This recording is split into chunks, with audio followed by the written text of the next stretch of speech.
I am really flabbergasted by the depth and consistency of her philosophical critique of the ideal of impartial justice. I think that's a real expression of hers, and I think it does not show up as much on the lower court where you're supervised by your circuit and the Supreme Court.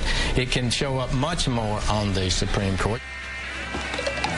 All right, welcome back to Morning Joe. A lot going on today, and here with us now to join the conversation, Republican Senator from Alabama and ranking member of the Senate Judiciary Committee, Senator Jeff Sessions. Thanks for being back on the show, sir. Here in our studio, MSNBC anchor and political analyst Carlos Watson. A good day to have you on the show, especially with the nomination hearings underway today.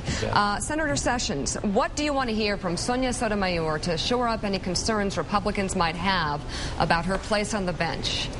I think the fundamental concern is she of a believer in the philosophy as stated by Justice Roberts that a judge should be a neutral umpire calling balls and strikes and not be partisan in the game?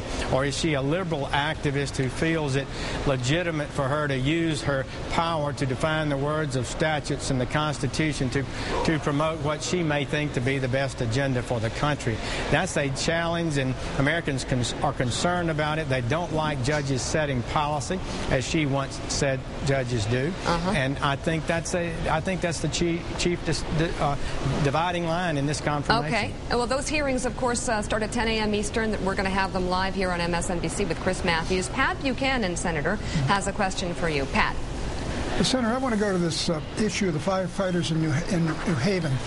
Do you believe that at times it is permissible to discriminate against white males in order to achieve the social goal of greater gender and racial diversity? Yes, under certain circumstances, and the courts are quite clear about that. If you have a systematic discriminatory history where you can show, say, a police department has systematically denied minorities a right to participate, as we had in the South, then you can create remedies that will in favor others coming on and being selected in those departments. But at some point, the Supreme Court has made clear that that should stop. They've said, in fact, it's so dangerous to do this, so dangerous to favor one group over another based on their race, that it can only be done if the judge can supervise that with strictest scrutiny. So I think that's the standard that got lost here. Strict scrutiny was not evaluated, and the Supreme Court reversed her decision. All right, Carlos Watson joins the conversation as well. Carlos, take it away. Senator Sessions, I know we spent a lot of time in the confirmation hearings on the hot-button issues, but are there issues beyond, if you will, those red meat issues that you're concerned about, be they election law issues in the midst of this recession and all of the impact of government intervention in business? Are there business cases you're thinking about? Are there 2 or 3 issues that you want to look beyond the red meat issues at? Well, I think so. I think first this employment question is something that affects everybody. I think the judge, I don't know exactly what issues economically, but I would just say this: the American people are concerned about it. When I travel around, they think something is wrong with our law, that the United States government is buying private corporations and doing things that they never thought they would see. And some of this may well implicate the Supreme Court in the months to come, and I think it is worth inquiring about. I think I'll make a statement about that in my opening statement. All right, Mark Halperin, Time Magazine. Senator, you know full well that one thing the media has really teed up is whether your colleagues on the Republican side will go after her in a way as a Hispanic woman that will perhaps have political implications. That's the big danger. Have you thought about the style you need to engage in? Have you talked to your Republican colleagues to make sure you don't fall into that political trap? I think everybody on our side is convinced that we need to treat this nominee and every nominee with respect and fairness and try to ask tough questions in a way that's not mean-spirited or unfair. It's not always easy.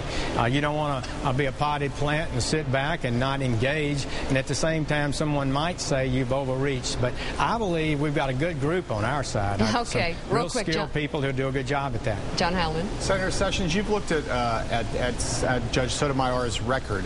Do you think that she's more liberal than Samuel Alito is conservative? Yes. Well, let me just say this. The difference between Alito and Roberts is that they strongly philosophically believe their political views should not impact their decision-making on the bench. The liberal activist, on the other hand, tends to believe that it's appropriate for a judge to expand the law, to consider evolving standards of decency, world opinion. She's a leader in the citation of foreign law, actually. And I think it's a big difference, frankly. We would want a judge who doesn't promote any agenda, liberal or conservative. All right, Senator, rapid fire, 2 quick questions to round out this interview. The Vice President Cheney CIA program story, front page of the New York Times yesterday, saying that he tried to prevent CIA personnel from giving information to Congress. First of all, what do you make of this story? I'm hearing from high-level former CIA officials that there was no program. What do you think the politics are at play here?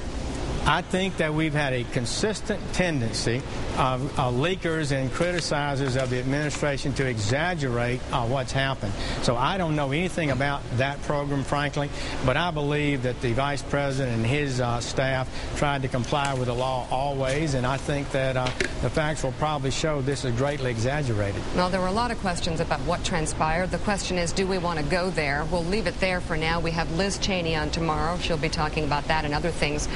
Finally, sir, just curious, front page of the New York Times, Sarah Palin. Time magazine cover, Sarah Palin. How do you think she plays as a member of your party? An effective one that can be useful? What's your gut? I think a lot of people like Sarah Palin.